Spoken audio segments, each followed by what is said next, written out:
On a bright and peaceful morning, the forest clearing shimmered with an unusual sight. Silver slimes, among the rarest creatures known to adventurers, had gathered in the open. Two figures watched silently from the tree line, hidden in shadow. "Stay still," one whispered to the other. "Let them be." But the second man ignored the warning entirely.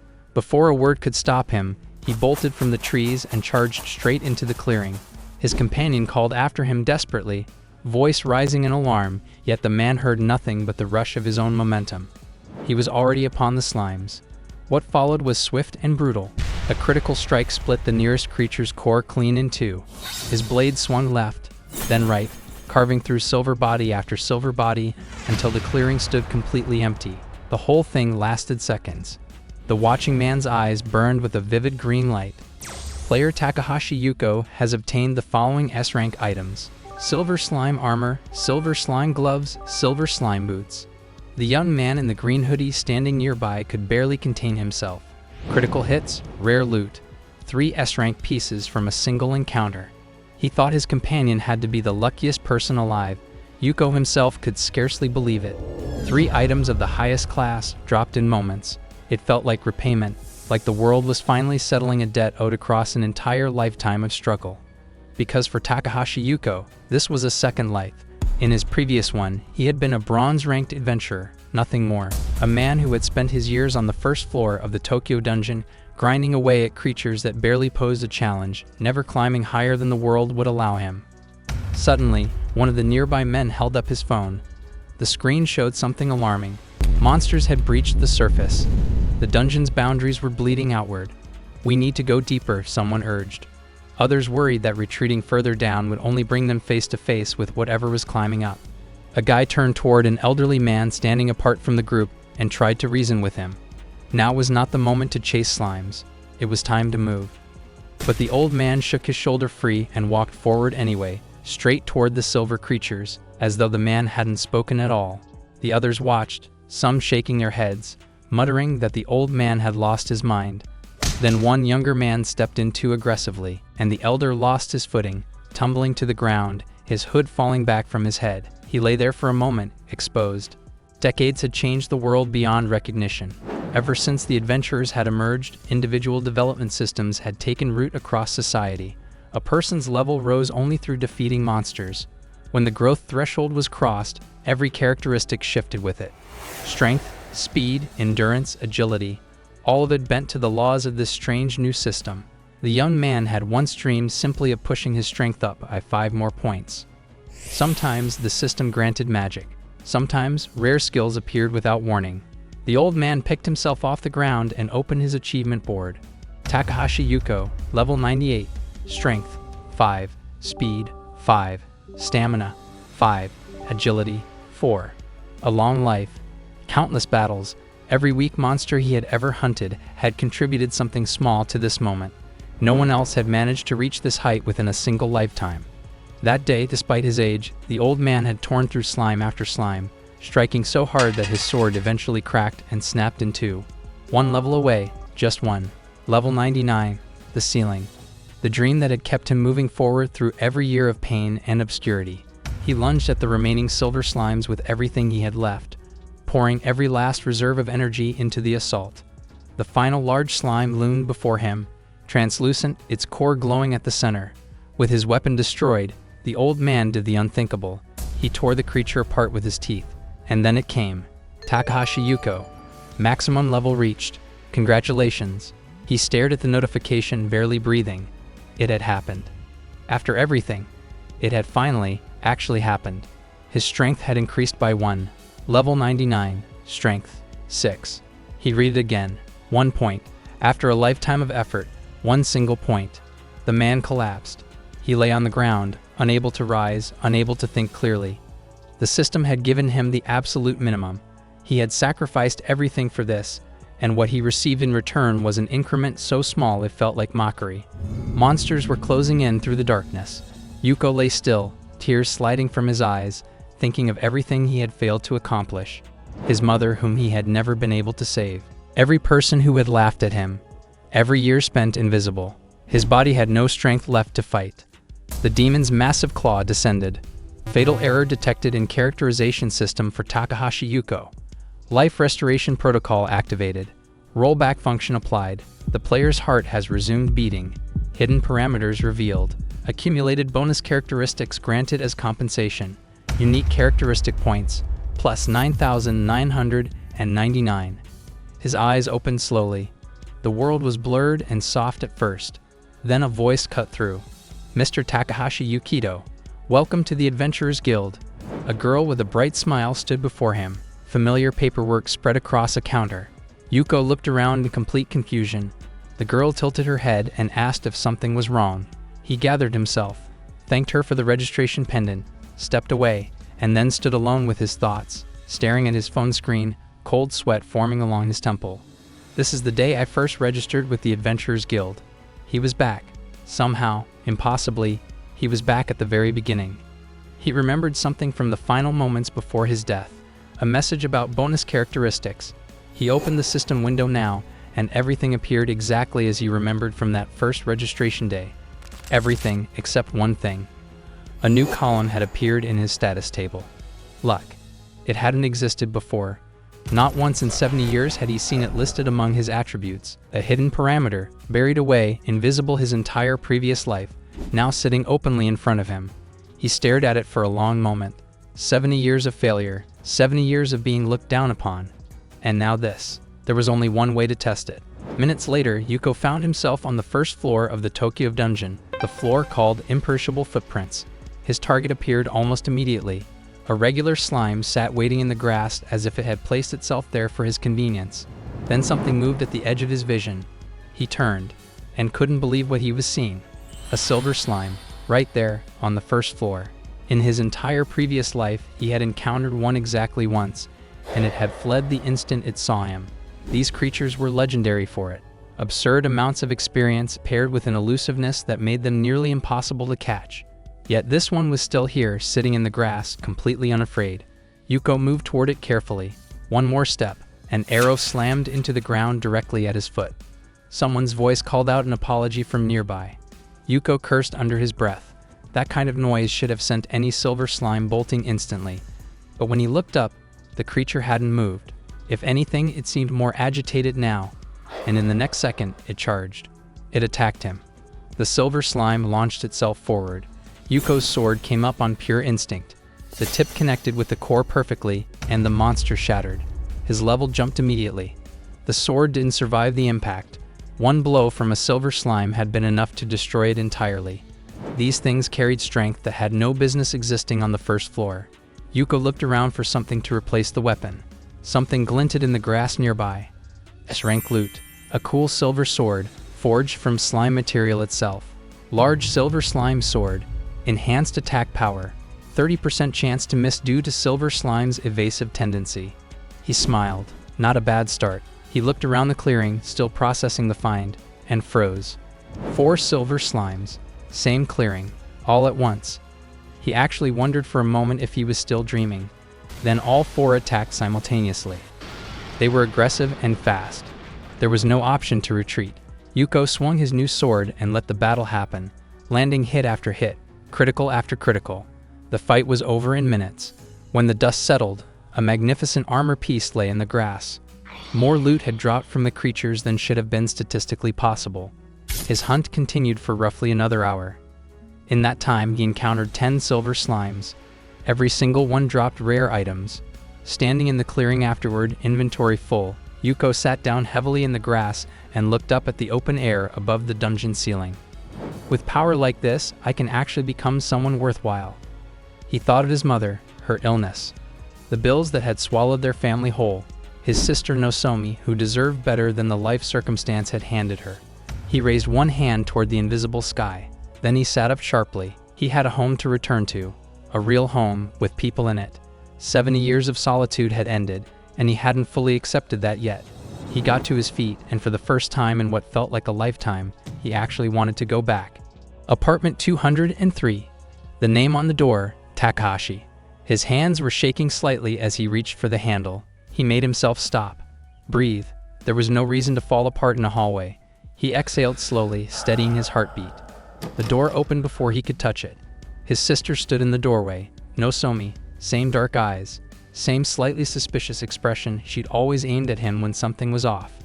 She didn't get another word out before Yuko pulled her into a hug so sudden and fierce that she actually stumbled backward. She laughed, confused and a little alarmed, asking what on earth had gotten into him. Was this some kind of prank? She told him to let go.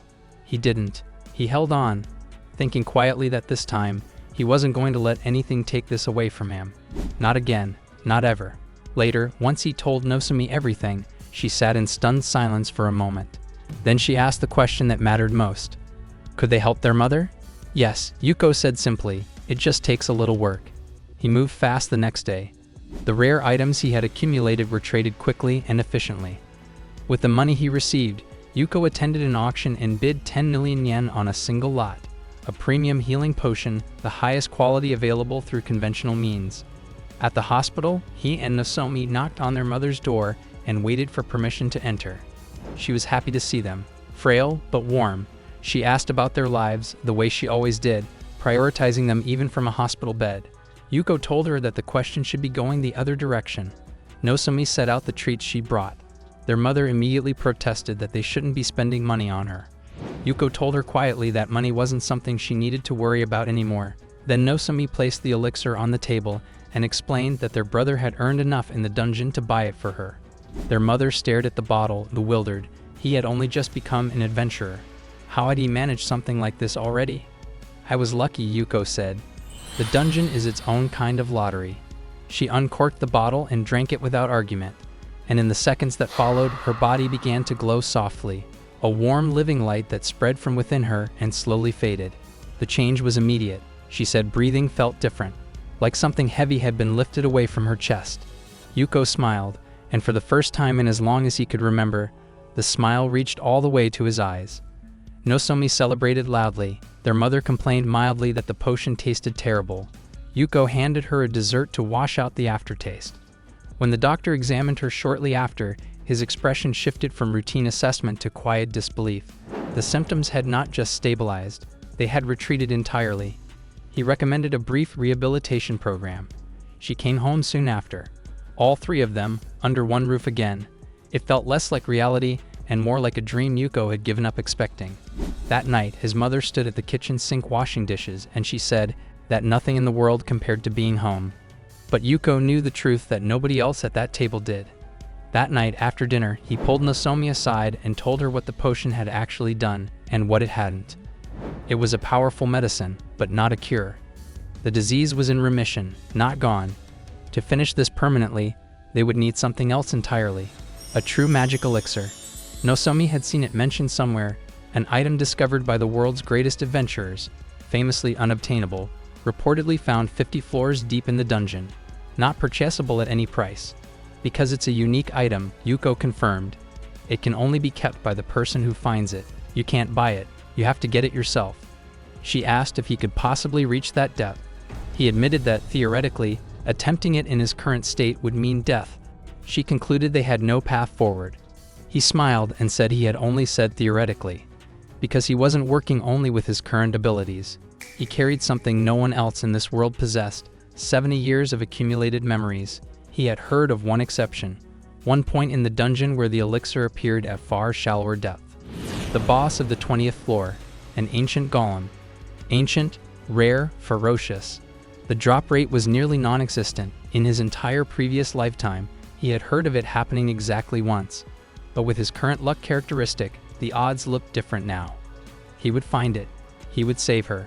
Nozomi studied her brother's expression for a long moment, and then said she thought he could do anything. The words hit harder than she probably intended. He stood there absorbing them, quietly grateful. Before heading deeper into the dungeon, though, he needed to prepare properly. That meant gear. It meant leveling up in ways that made sense. And it meant starting on the 5th floor, a place called Alice's Wreath, where a specific resource waited. Alice's Wreath was lush and disorienting, a labyrinthine forest of plant-type monsters where the canopy overhead was thick enough to swallow direction entirely. Purple mushrooms clung to the trunks. Predatory plants tracked insects through the undergrowth. Adventurers had long since cleared the obvious threats, which made the floor manageable, as long as you had a map. Yuko had a map.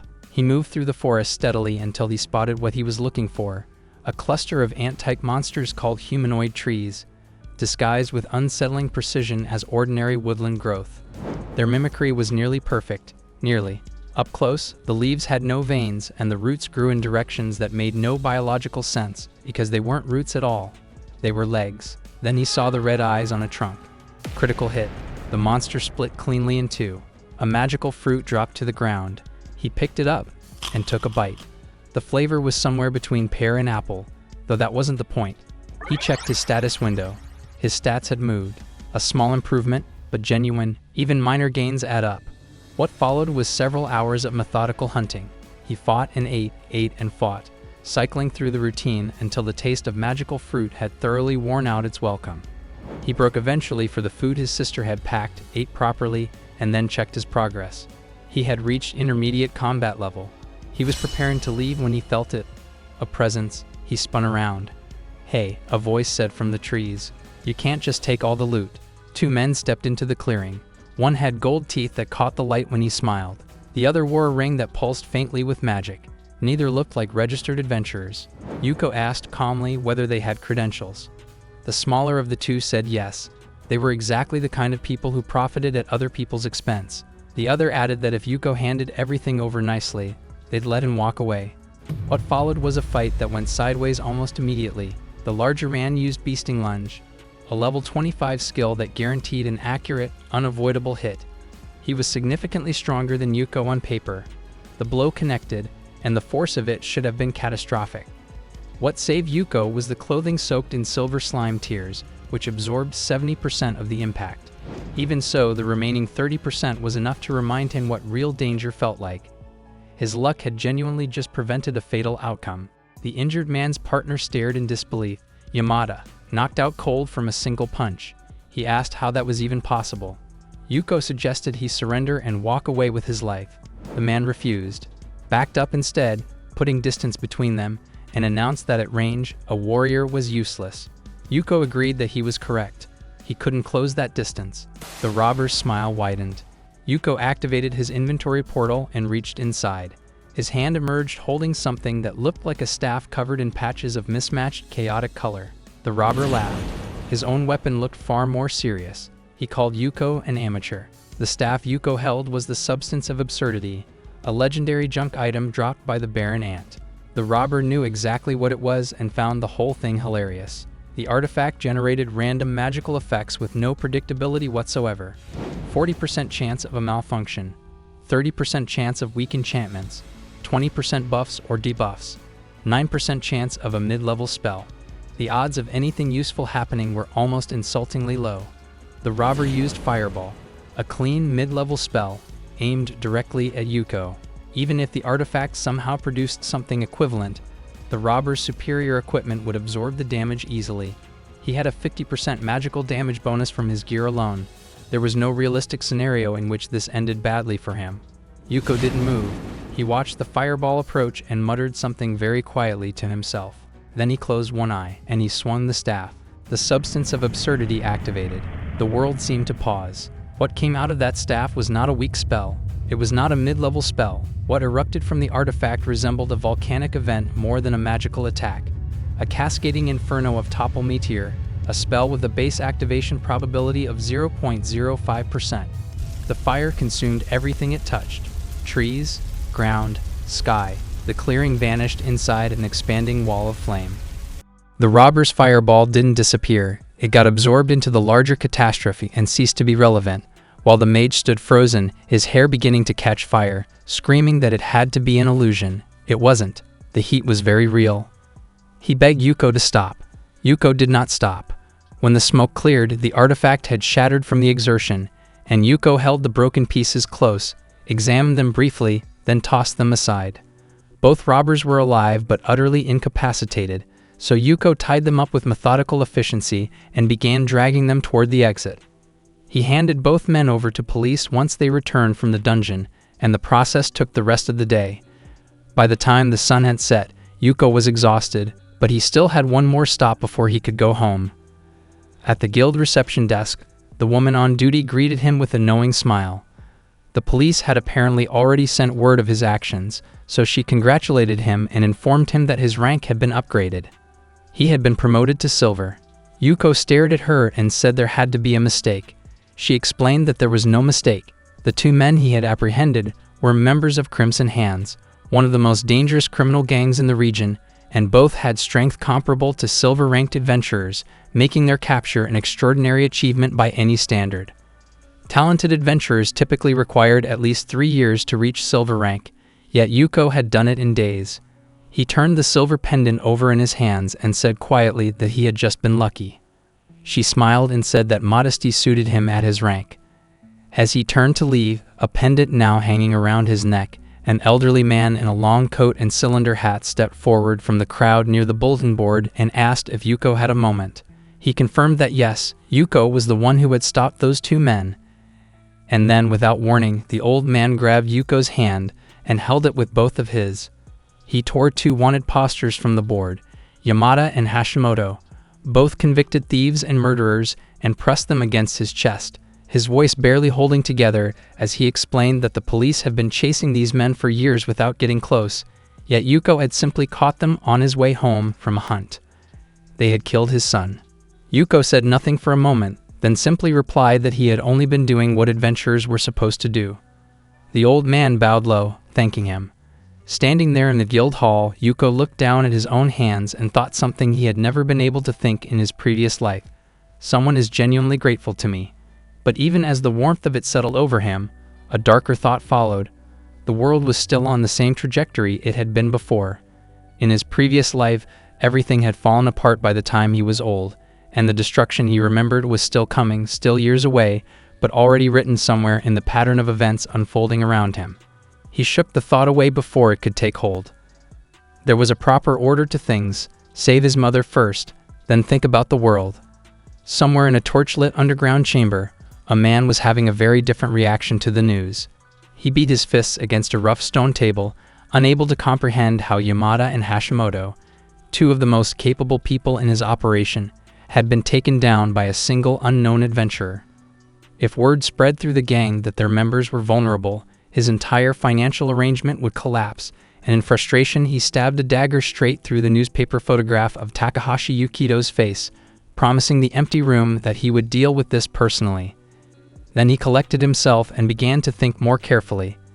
This Yuko was clearly not a simple opponent. Overpowering him directly might not work, but there were other approaches.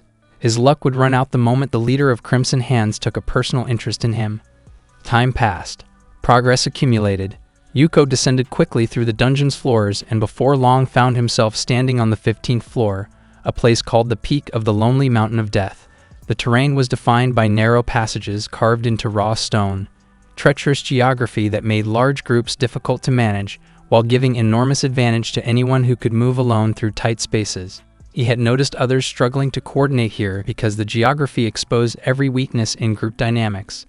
He drove his sword into the rock with enough force that the impact rang across the entire area, causing several other adventurers to turn and look. Yuko had already decided. This was where he would push his skills to the level he needed for the 20th floor. He ripped the sword free and immediately began moving toward his first target, a massive bird circling above the canyon. One by one, he worked through the floor's inhabitants: a giant bird, a ravenous armadillo, one-eyed creatures that moved in clusters, a bear of enormous size that required 3 separate approaches before it finally fell. Each victory added something to his collection: bows, gloves, magical items, and a steadily climbing level counter. He had no idea that he was being watched the entire time. From behind a rock outcropping, the leader of Crimson Hands observed every fight with careful attention. He watched Yuko move and strike, cataloging the patterns. He had expected to be angry. Instead, he found himself quietly alarmed. The kid was genuinely skilled. He was fast, adaptable, unpredictable. Attacking him directly, even now, seemed inadvisable. The gang leader retreated into thought, and then an idea took shape that was considerably more elegant. He didn't need to fight Yuko himself. The dungeon could do it for him. He understood something about dungeon ecosystems that most adventurers overlooked. Predators and prey maintained balance in each space. Reduce the natural predators, and the prey population exploded. Let the prey population explode without control, and you ended up with a swarm that no single person could survive.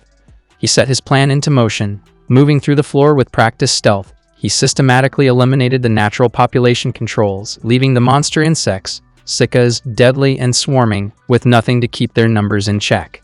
When he returned the next day, satisfied with his setup, everything was positioned exactly as he wanted. Takahashi Yukito was simply going to have an accident. Yuko was working through another section of the 15th floor. A large boar had just gone down when he heard the sound. It started distant and became loud very quickly. He looked up. The sky directly above him had turned black. Not clouds, movement.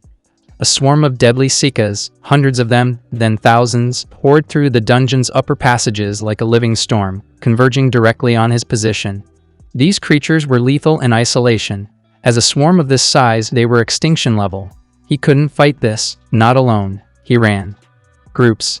Adventurers gather somewhere on this floor. There was a supply base. I heard about it once in my past life. Red Mud Cave. He didn't have it marked on his map, but he remembered the description. He just had to find it before the swarm caught up. A massive chasm opened in the stone before him, cutting off his path. No time to look for another route. He swung his sword downward, using it as a brace against the cliff face, and descended hand over hand. Hit the bottom, sprinted, pushed off the opposite wall and scrambled upward. The soil here was a different color, richer, darker. This had to be the right area. He put his back against the red rock wall and yelled for help as loudly as he could. Nothing. The wall showed no scene, no entrance. He looked back over his shoulder. The black cloud was catching up. He stopped waiting and swung his sword at the wall. The passage opened. Inside, in near darkness, were people, men and women in states of clear distress, hands and feet bound, mouths taped shut, lying in rows across the tunnel floor. Dozens of pairs of eyes found him immediately, wide with a desperate combination of fear and hope. Yuko looked around in complete disbelief. He glanced back at the swarm, then at the prisoners, and asked very carefully whether this was some sort of underground pervert association. None of them could answer for obvious reasons. He decided from the context that it probably wasn't. He moved with speed that left the prisoners blinking in shock, slicing through restraints in a continuous sweep that cleared the room in seconds. Once they had mouths and hands again, the story came out in fragments. They had been ambushed. No warning, just sudden unconsciousness. The fact that they were still alive meant only one thing. They had been kept for sale. Yuko turned this over in his mind rapidly, then pushed it aside. The swarm was still coming. He directed everyone's attention toward the sky outside the passage entrance, where the black mass was visible against the stone ceiling of the 15th floor. Deadly cicadas, enough to kill every single person in this tunnel. He told them plainly. They had no weapons, no armor, no time, and one available option, which was to fight alongside him. A skeptical expression appeared on more than one face. He opened his inventory portal. Swords materialized out of the air, bows, shields, full sets of armor, items he had collected across days of hunting on this floor. He laid them out in front of the assembled group and told them he would transfer ownership freely. The room erupted as people dove for gear and argued over pieces, while a girl with red hair claimed a bow with a look of quiet determination on her face. One of the men pointed out that the combined value was enormous, enough that they could sell all of it and never work again. Yuko let them take what they needed and asked only one thing in return. Let him give the orders until this was over. Nobody argued with that. A stocky young man even volunteered to act as a decoy. Yuko positioned everyone at the cave entrance, taking advantage of the narrow passage, a choke point that would force the swarm to approach in manageable numbers instead of overwhelming them all at once. He swept his gaze across the assembled group. Some faces showed terror, others showed resolve. He told them that together this was survivable. Then he raised his sword and gave the order. When the cicadas finally hit the entrance, Yuko destroyed them one by one with mechanical efficiency. He swung left and right without stopping, every impact precise and every footstep controlled. Beside him, the red-haired girl drew and released arrows in a rhythm that suggested real experience. Nearby, a small-statured young man revealed himself to be a skilled mage, casting continuously without pause. Soon, the entrance became invisible behind the bodies of insects. More were coming. Many more. The former prisoners began to lose confidence. There seemed to be no limit to the swarm's numbers, and the cave walls were starting to tremble under the accumulated weight of impacts. Pieces of the ceiling began to fall. Yuko looked around. The original barricade strategy wouldn't hold. They needed something else. His eye landed on an explosive device near one of the tunnel branches. Construction equipment probably left behind by the criminals who had expanded the cave network. He walked over and picked it up. Then he addressed the group loudly, telling them to search the cave for more explosives, anything they could find. One of the men pointed out that explosives made for unusual weapons, but the urgency in Yuko's voice pushed everyone into motion. Men and women alike spread through the remaining passages, pulling out dynamite from wherever it had been stored. Hours passed. The battle continued. When the last survivable section of the cave had been reduced to 1/3 of its original size, Yuko finally made the call. He asked everyone to hand over every explosive they had found and to get out. Now, he was going to bring the ceiling down. The group stared at him. One girl insisted it would never work. There weren't enough explosives to kill that many insects. She compared it to trying to drain an ocean with a thimble. Another man shouted that Yuko should come with them, that dying here would accomplish nothing. Yuko caught the dynamite handed to him and calmly said he knew what he was doing. The group ran. He stayed.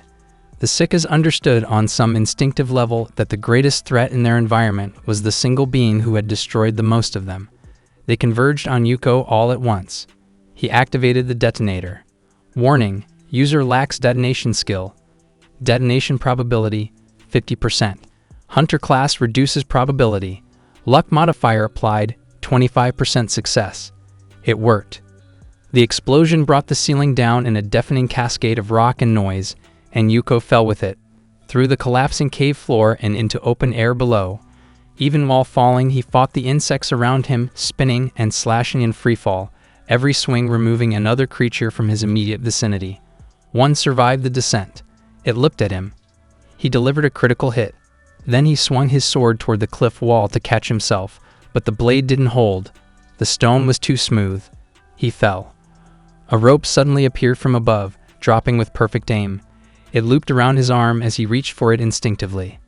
He was pulled back onto solid ground. The area around him was strewn with rock and insect remains. The swarm was gone.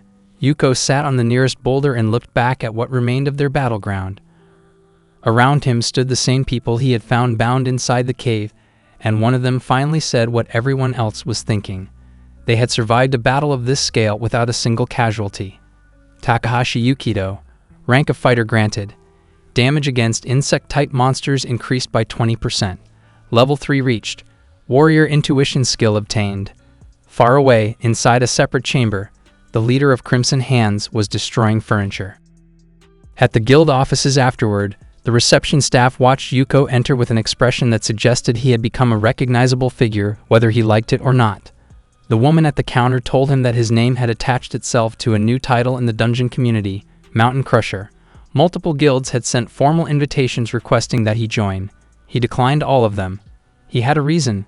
In team configurations, rare loot was distributed randomly across all members. The mathematics were simple. More people meant lower odds of any one person obtaining a specific item. For his current goal, acquiring a legendary elixir, solo hunting was objectively superior. He had always worked alone anyway.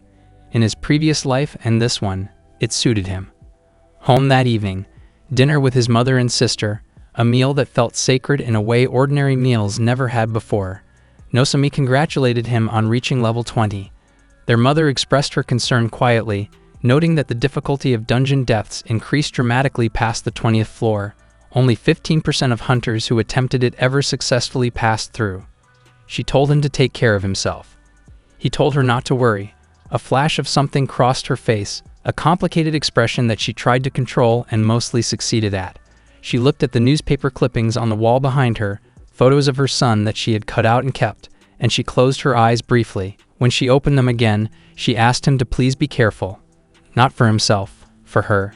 He searched for the right words and found none. Later, alone with his reflection in a glass of water, he looked at himself and thought about the night in his previous life when he had buried her. The memory had weight enough to press him flat. He looked away from his reflection. The elixir was out there. He was going to get it. The 20th floor was called the Stubborn Alchemist. The system announced it as he stepped off the last staircase, and the environment matched the name. A vast, mechanically threatening space where the monsters were composed of inorganic material, metal, stone, crystal, animated by hostile energy and surrounded by red auras that made their intentions clear before they ever moved. Yuko moved at a speed that allowed him to engage two of them nearly simultaneously, which mattered because these creatures were cold and tactical, more like machines than animals. They didn't panic. They didn't retreat. They processed threats and responded to them in sequence. What saved Yuko was that they also processed threats predictably. Each movement pattern could be read one step ahead, and that single advantage was enough. He destroyed his way through several waves before something made him stop. A massive stone silhouette had appeared at the edge of the darkness ahead. Cyclops. One eye, burning like a coal, red aura pulsing with contained violence. This one was going to be harder. He watched it for a moment, logging its movement patterns. The creature's physical power was enormous, but its intelligence was minimal. It telegraphed every attack with obvious preparatory movements.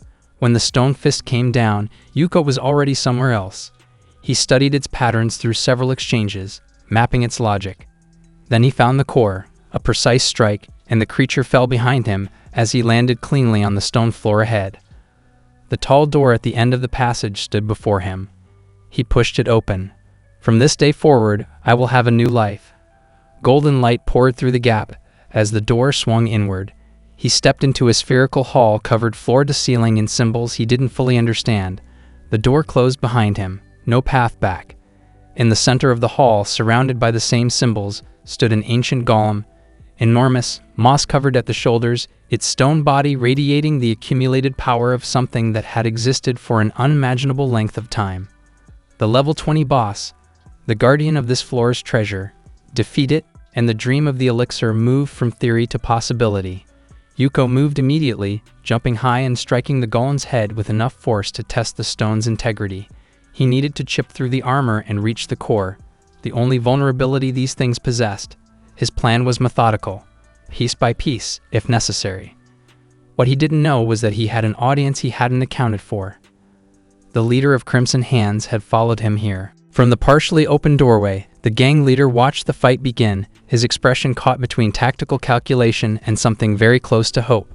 He had done his research before descending to the 20th floor.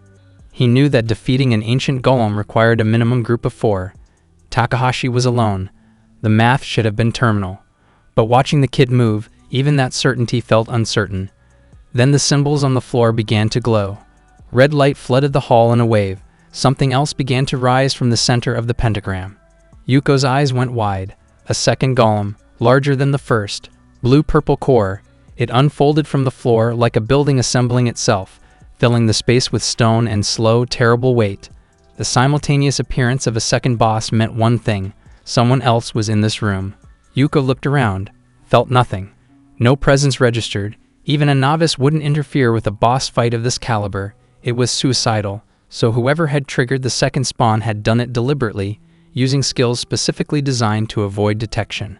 Then something moved at the edge of perception. A dagger arrived from directly behind him. His reaction time was, by any rational measure, impossible. He turned just far enough that the blade passed his shoulder, and in the same motion his sword came up and redirected it. The dagger spun backward like a boomerang. He understood instantly. Setup. Someone had arranged this from the start. The gang leader gritted his teeth. Again. He had brought everything for this. An invisibility cloak, S-rank item, supposedly undetectable. Shadow twin skill that allowed him to appear in multiple locations simultaneously. His daggers were poisoned. His stealth proficiency was multiple ranks above Yuko's level. Everything had been stacked perfectly in his favor. He slipped back into the hall fully, confident that the catwalk skill and the cloak combined made him effectively invisible. He just needed to keep Yuko off balance while the two golems did the real work. The second dagger throw worked better. Yuko caught it just barely, and a glancing wound appeared on his arm. The gang leader settled into his approach, working systematically, targeting from angles that forced Yuko to fight in multiple directions simultaneously. Gradually, the positioning worked. Yuko's leg hit a hidden barbed wire trap. The wire bit deep. His mobility narrowed.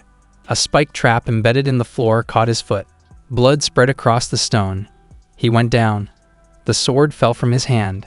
The gang leader stood over him, both blades raised, certain that this was finally over. Yuko showed him his tongue. Joking, he said, and activated a gravity trap. A purple sphere snapped around the gang leader. He floated helplessly inside it, his swords useless, his skills irrelevant. suspended 3 feet off the ground. Yuko picked up his sword.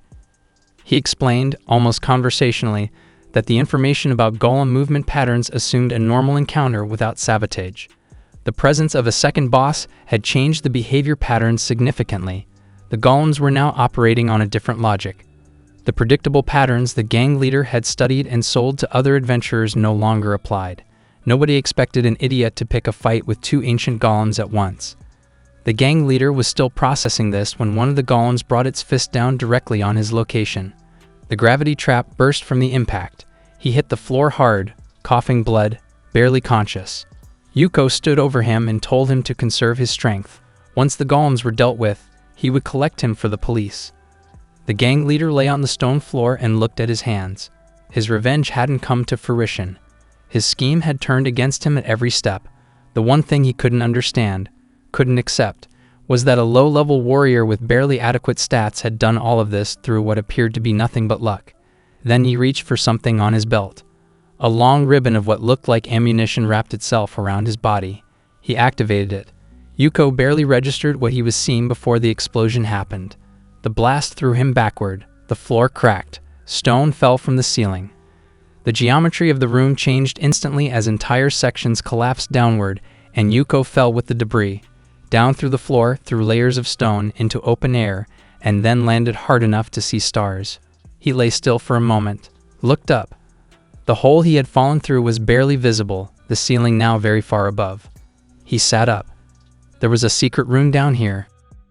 In the wall, through a crack he could see only by straining his vision, a ladder led towards something that glowed softly through the stone, a chest, pulsing with magical light. He smiled despite everything. Secret rooms and treasure always come as a package deal. Both golems had survived the explosion and dropped through after him. The room was too small for the fight to continue comfortably. He couldn't overpower 2 bosses simultaneously by direct force. That much was clear. He had to reach the chest. He ran. He used the golem's own positioning against them, bouncing between their bodies as moving platforms, pushing off stone shoulders and arms in a series of controlled launches toward the far wall. He was 2 steps from the chest when the second boss fired its laser. The impact caught him in the back and spun him sideways. His sword flew from his grip. He hit the floor hard, spitting blood, shaking. The golem's foot came down on his legs. He screamed. Bones broke.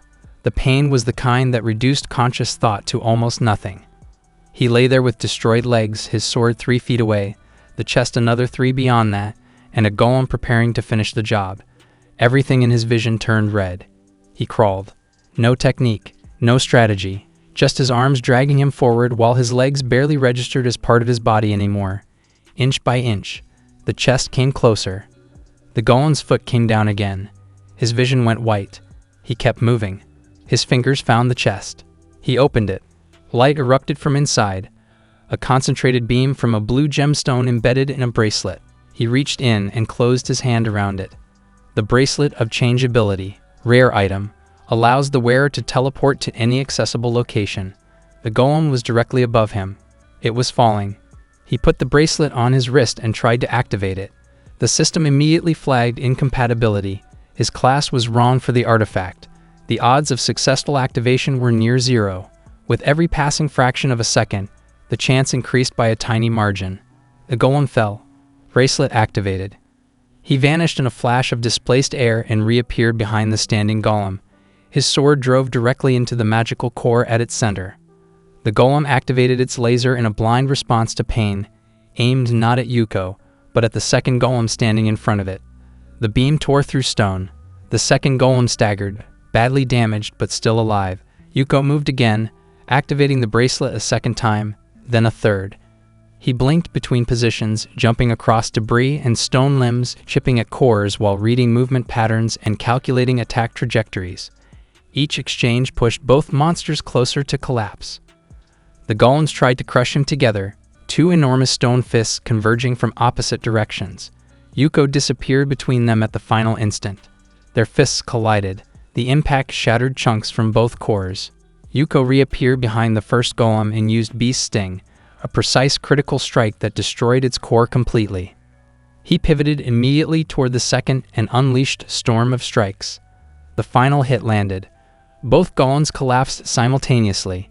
Dust and shattered stone spread across the hidden chamber like a wave. Yuko fell with them, and this time the bracelet's energy was exhausted. He crashed onto the rubble without magical protection. He lay there in silence. Then the system appeared. Takahashi Yuko defeats 2 ancient golem bosses. Legendary class item received, elixir. A second line followed immediately after. 2 legendary elixirs acquired. He stared at it. 2. Without hesitation, he uncorked one and drank it in a single swallow. For a brief second, he wondered what it tasted like. Then the magic activated. Green light spread across his body in a wave that felt like being rebuilt from the inside out. Crushed bones reformed. Torn flesh sealed itself instantly. Even the ruined fabric of his clothes restored itself, clean and whole. He stood up slowly. His body felt better than it had in either of his lives. 3 titles appeared in his notification window simultaneously. Survivor, Defense +10. Slayer of 2 Giants, Strength +20. Arbiter of the Law, Dexterity +10. He checked his inventory. Both elixirs were there. He climbed back into the main hall, collected the bandit leader's invisibility cape as proof of what had happened, and walked out through the dungeon gate. Then he started running home. People recognized him in the streets as he passed. Word had spread faster than he had. The man who cleared 20 floors solo while defeating 2 bosses at once had already become public knowledge. Yuko ignored every voice calling out to him, and kept running. At the guild, he gave a brief account of what had happened, handed over the cape, and asked to reschedule the formal interview. He had somewhere more important to be. At the hospital, the doctor delivered the results with an expression of quiet professional astonishment. Mrs. Yuki was in perfect health. Complete recovery. Every marker normal. The disease was gone. Nozomi burst into tears and pulled her mother into a hug so fierce it looked structural. Their mother took her son's hand and thanked him for what he had done, for everything. Yuko came very close to crying. He managed barely to hold it together long enough to say that it was her influence, her upbringing, the person she had shaped him into, that had made any of it possible. Nozomi watched her brother and shook her head affectionately. She told him that he could have said that at home. He agreed. He wiped his eyes. She noted that he had never, in 2 lifetimes, learned to look beyond the immediate moment in front of him. Then the world stopped. Not metaphorically, literally. Everything froze, the doctor mid-turn, Nozomi mid-laugh, the dust in the air motionless. Someone outside was looking through the window. A foot came through the gap. A young man in plain, inexpensive clothes stepped into the room. Blonde, well-built. The expression on his face was genuinely reluctant, as though he hated what he was about to do. He swung at Nozomi. Yuko blocked it. The blonde man pulled back, surprised. His calculation had been based on the assumption that no one in this room could move while the ability was active. That assumption was wrong. Then recognition hit Yuko like a physical blow. He had seen this man before. He knew that face. Everyone knew that face. Ayama Kosamarito, ranked first among all adventurers. The one called the world's savior. Ayama confirmed it with a badge, then immediately turned the surprise back on Yuko and asked how he was able to move in the nothingness state. Only someone who had experienced death could do that. He paused. Had this one also been reborn? It was true, and both of them knew it. Ayama said he had come to eliminate a risk. Nozomi specifically. She would, in the original timeline, meet and marry someone important. Their eventual divorce would have devastating downstream consequences. A chain of events that contributed to the collapse of the world. Yuko's voice went very flat and very quiet. He asked what his sister had to do with the end of the world. Everything, Ayama explained. She was a causal factor, not through malice, through the effect her presence would have on a critical individual. One sacrifice, he said, for the peace of the world. Surely that was a rational exchange. Yuko told him plainly that in this timeline, the original cause no longer existed. His mother's illness had been cured. Nozomi would never need to work the night job she had worked in the original timeline. She would never meet the man she was supposed to marry. The chain was already broken. Ayama found this intellectually interesting. He still wasn't willing to bet the world on a theory. Yuko told him he wouldn't touch her. Ayama studied him for a long moment. Then, unexpectedly, he proposed a challenge. Prove himself in a fight. If Yuko could demonstrate real potential, real capability independent of luck, he would reconsider. The terms were unusual. Ayama would activate a state called nothingness, and Yuko simply needed to survive it for 10 minutes. Endure that long, and the match was his. Ayama suggested finding a more appropriate venue and stepped out the window. Yuko looked at his sister, at his mother, at the frozen doctor. Then he went out the window after him. In the park near the hospital, Ayama snapped his fingers without preamble. Magical runes appeared in every direction, representing the primary elements. They all attacked simultaneously. Yuko had barely taken a defensive stance before the second wave came. 2 full clones of Ayama himself, generated from nothing, each moving with the original skill and speed. Yuko deployed 2 replacement dolls from his inventory. They absorbed the first exchange but lasted only seconds against the doppelgangers. He pivoted, pulled out the substance of absurdity staff, focused his intent, and cast his most powerful available spell. A meteor strike engulfed the entire park in fire. Ayama walked out of the smoke. He said he had worked out what Yuko's rebirth gift was. If his own was nothingness, then Yuko's was almost certainly a luck-based skill. Yuko confirmed that Ayama had been watching too closely, and it wasn't flattering. Ayama acknowledged the observation without remorse and summoned additional elementals, water, fire, earth, nature, all at once, while pointing out that luck without skill was a liability. Relying on probability alone was foolish. Yuko looked at Ayama's character sheet and noticed something interesting. The hero's luck stat was abnormally, almost comically low. He activated the bracelet of changeability and vanished. He reappeared in the middle of a busy city street, surrounded by traffic and pedestrians and the infrastructure of civilian life. Ayama arrived seconds later and looked around with immediate understanding. This was Yuko's chosen battlefield. He was daring the hero to fight in a space where mass damage would hurt bystanders. A hero wouldn't involve innocence, would he? Ayama stowed his elementals, recalled his summons, agreed to the restriction. Both of them discarded their larger weapons. Yuko pulled out a shield. Ayama began tracking him with magical spears that navigated obstacles intelligently, pursuing their target through alley turns and building corners. Yuko ran, deflected, kept moving. One spear missed badly and pierced a building's wall, hitting the gas lines. An explosion followed. The resulting fire spread faster than either of them had anticipated. Trees caught. Road surfaces cracked from the heat. A sinkhole opened in the middle of the highway, swallowing cars. Ayama spent several frantic minutes directing water elementals and earth spirits to rescue people, pull cars from the abyss, contain the spreading fire. His elegant composure dissolved entirely. Yuko appeared behind him and said calmly that he seemed to have forgotten about him. Ayama said he was a little busy. Yuko hit him with the shield.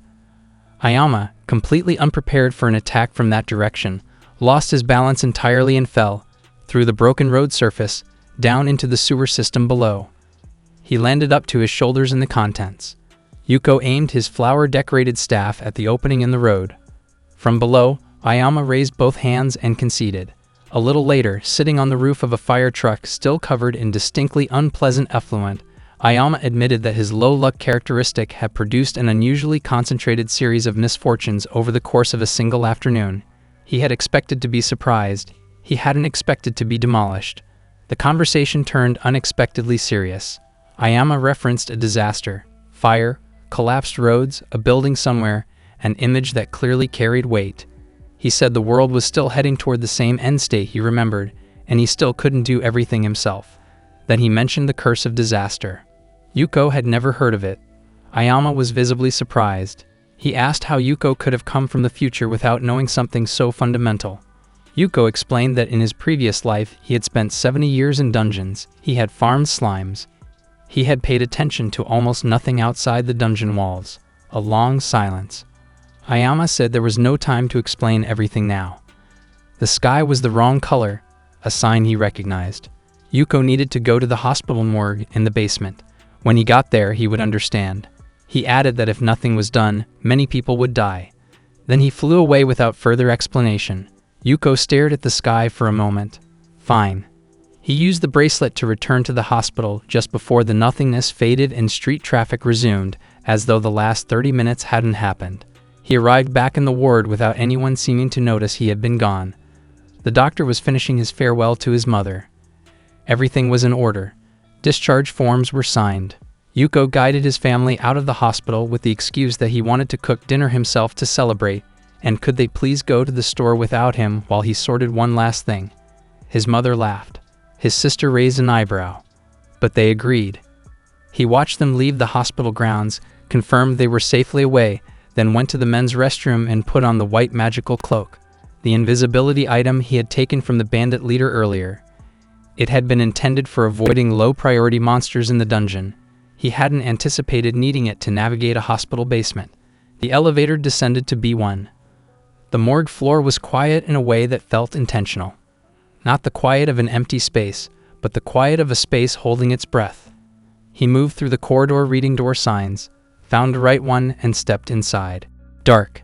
Tile walls, a row of beds, each occupied, each covered in white cloth.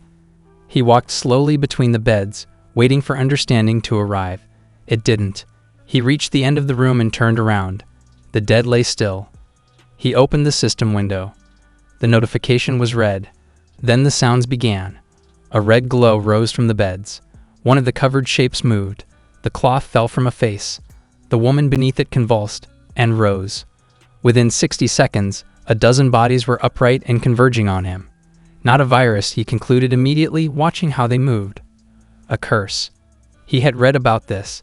Adventurers who died under certain cursed conditions and were not properly buried within a specific time window turned this way. One swing of his sword took the first one's head. The second fell to the torso.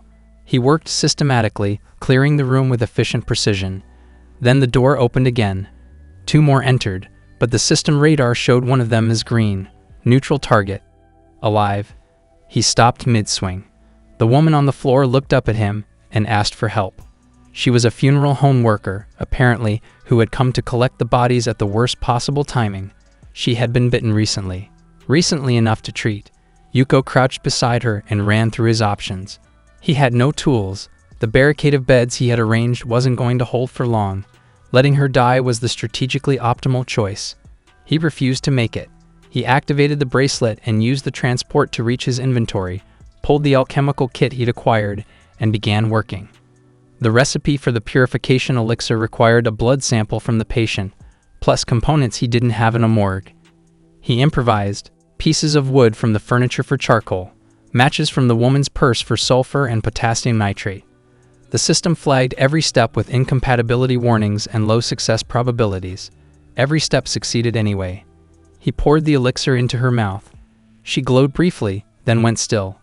The barricade stopped moving. He looked toward the main section of the room. The remaining zombies were no longer approaching him. They were walking toward something else, a black substance that had appeared near the center of the space. They walked into it willingly, one after another, and as each one vanished into the darkness, the thing that absorbed them grew. When the last zombie had merged into it, what remained was a single entity of enormous consolidated power, multiple heads, dozens of tentacles, teeth that suggested the destruction of geometry, and it turned toward Yuko with every eye it had. He had been away long enough for the curse to centralize. One decapitation hadn't been enough before. It still wasn't enough now. He cut off head after head, and each time the monster regenerated from the corpses around it, adding new mass, replacing lost heads with 3 more. His warrior skills were built for close-quarters direct combat. He had no effective ranged attack. He had no holy power. He couldn't use the staff without risking bringing the entire hospital down. He was going to have to build a solution out of what the room contained. His eyes found the alchemical kit in the corner. He got to work. Table legs, cut to size with his sword. A steel plate from the furniture for a shield. He blocked tentacles with one hand and flipped through an alchemy recipe book with the other, looking for anything that could function as a high-output area weapon. Black powder, potassium nitrate, sulfur, charcoal. He had the materials available, by the same methods as before. He fed ingredients into the cauldron one by one, each step theoretically impossible for his skill level, each step succeeding. He needed a delivery mechanism. He picked up the woman's notebook and drew a sketch on the back page, a rough technical drawing of a sawed-off shotgun. He dropped the paper into the cauldron, added a wheelchair leg for the metal component, and activated the recipe. Warning: insufficient metallurgy skills. Weapon quality may be poor. The system produced a high-quality sawed-off shotgun. He loaded it. He aimed. He pulled the trigger again and again, walking forward into the regenerating mass of heads and tentacles, blowing apart each target before the next could form. The monster's confusion about the weapon, the way it had no framework for understanding what a firearm was, gave him precious fractions of a second with each shot. It covered itself. It reached for him. He stepped around its grasp and kept firing. The last cartridge emptied, and the final head collapsed to the floor. This time the monster stayed down. Silence slowly returned to the morgue as the twisted mass finally stopped moving. A notification appeared before Yuko's eyes. Takahashi Yuko. First recorded defeat of the Curse of Disaster. Title awarded, Sacred Slayer. He stood among the wreckage while the woman he had saved cried quietly in the corner, trying to process the fact that she was still alive. Then he heard footsteps approaching rapidly from outside. The door burst open as armed guards wearing helmets and scanning equipment flooded into the room. Behind them, carried on a padded platform by 4 knights, sat a small gray-haired girl staring at her phone with visible boredom, completely unfazed by the destruction around her. Naomi, a representative of the church. One of the knights immediately pointed at Yuko and declared him suspicious. Naomi, without even lifting her eyes from her screen, casually asked whether he was an enemy of God. Before Yuko could answer, Ayama appeared behind the group wearing the same calm smile he always seemed to have. He explained smoothly that he had sensed the danger beforehand and had asked Yuko to help while he dealt with another emergency elsewhere in the city. Naomi accepted the explanation without much resistance, though after glancing at Yuko, she commented that his karma values were strangely low. Yuko frowned, unfamiliar with the concept. Naomi explained that her ability allowed her to see numerical values representing a person's moral history, every good action and every wrongdoing measured and displayed like statistics. Ayama casually confirmed that it was a rare domain-specific skill. Then, with suspiciously perfect timing, Ayama informed Naomi that Yuko would be assisting the church in an upcoming sacred battle. Yuko immediately tried to object, but Ayama grabbed his shoulder and pulled him aside before he could say anything.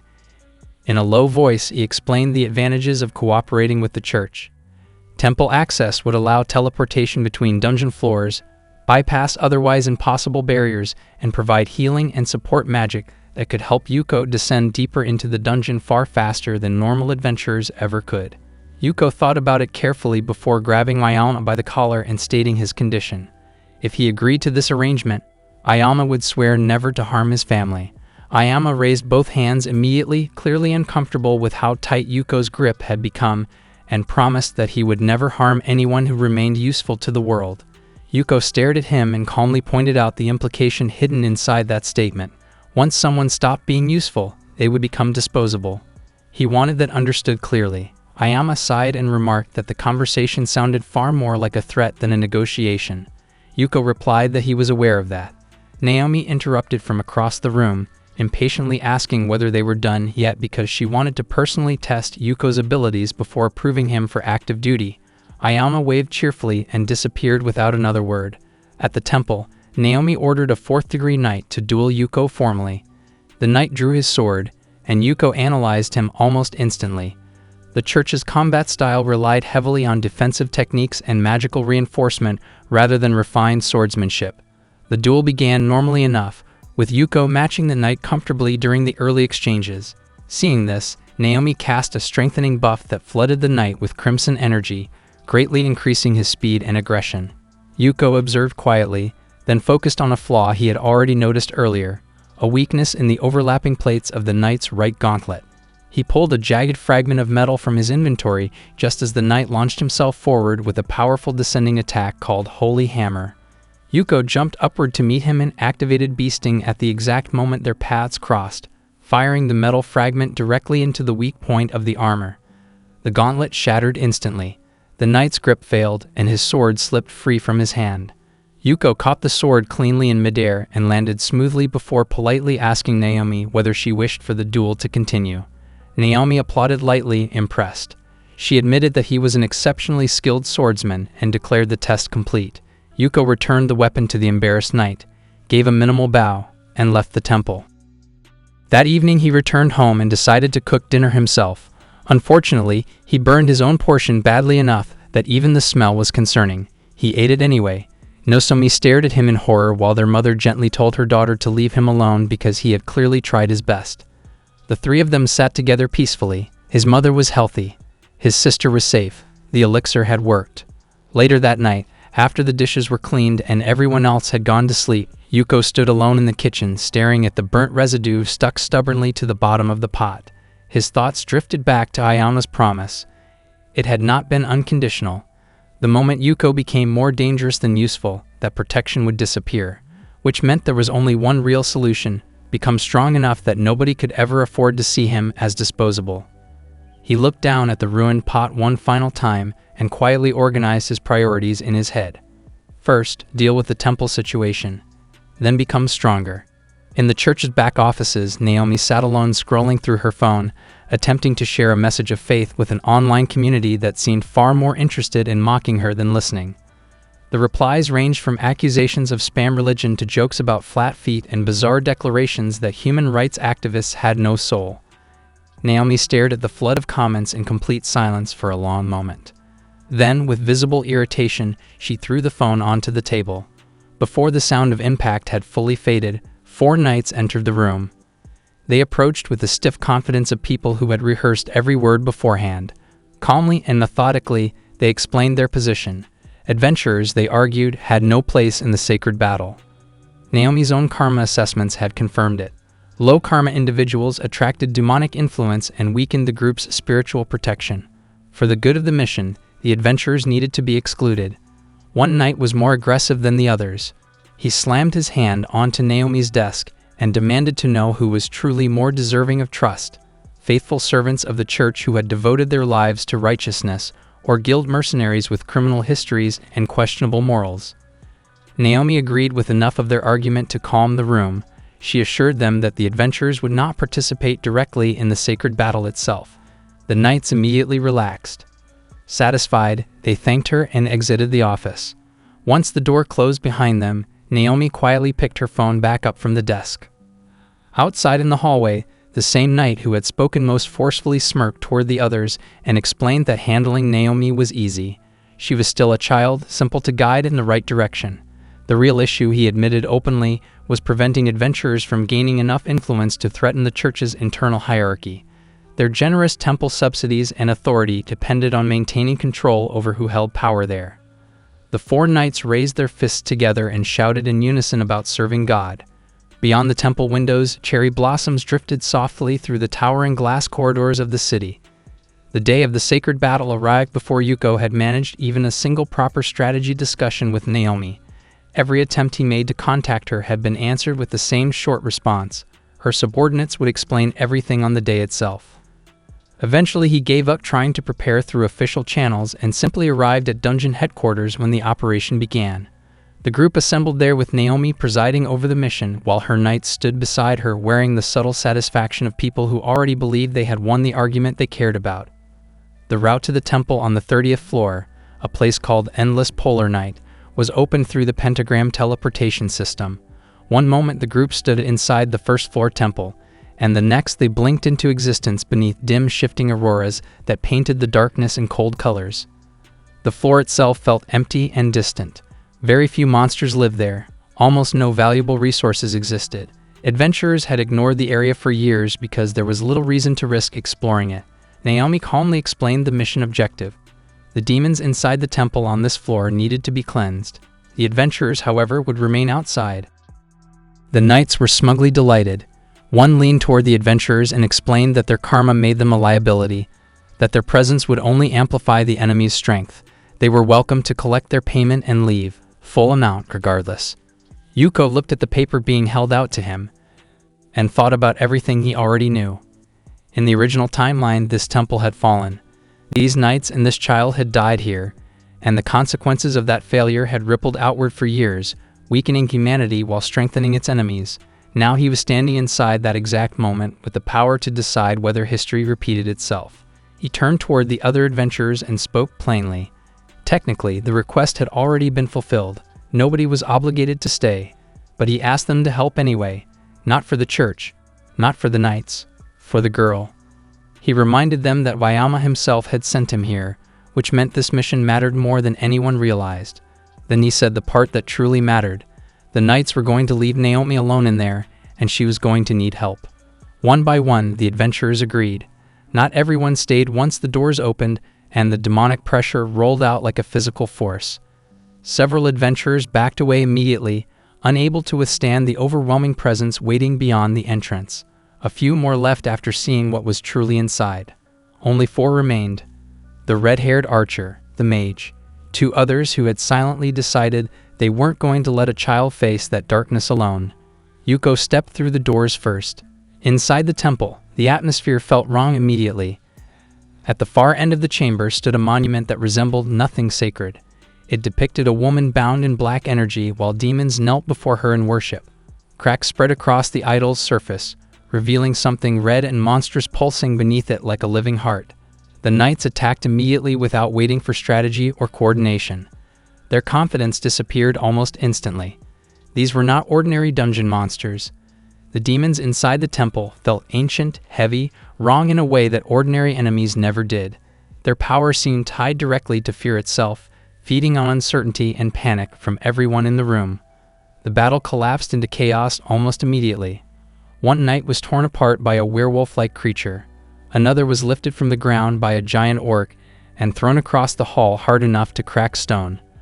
The survivors tried retreating toward the doors only to discover they had sealed shut behind them.